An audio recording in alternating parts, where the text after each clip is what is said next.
পাকা ধানে মাঠটা পুরো সেজে উঠেছে। যেতে যেতে দেখলাম রাধা গোবিন্দের দর্শন পেয়ে গেলাম। এখানে হচ্ছে রাস।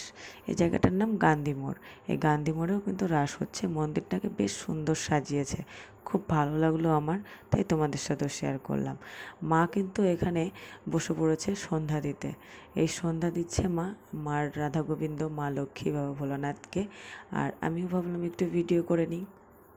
এইদিকে দেখো আমার ছেলে কিন্তু খেলা শুরু করে দিয়েছে। ও খাটে বসে বসে খেলা করছে। খেলাধুলা করে আমরা কিন্তু খাওয়া দাওয়া করে নিলাম। আর মা আগের থেকে গুছিয়ে নিয়েছিল সব খাবারটা। আর আমরা এই খাওয়া দাওয়া করে আবারও বেরিয়ে পড়লাম।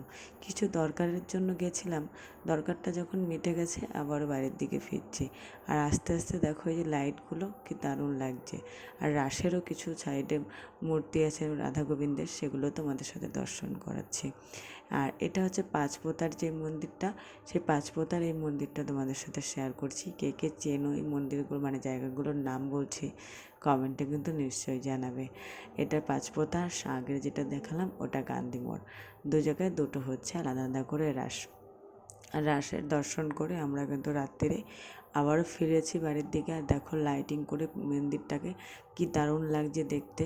আর সবাইকে শুভরাত্রির অনেক অনেক শুভেচ্ছা জানিয়ে দেখো আজকের ভিডিওটা এ পর্যন্তই রাখছি। আর দেখো চাঁদ মামাকেও টাটা জানিয়ে আমরা কিন্তু বাড়ির দিকে ফিরছি। চলো টাটা।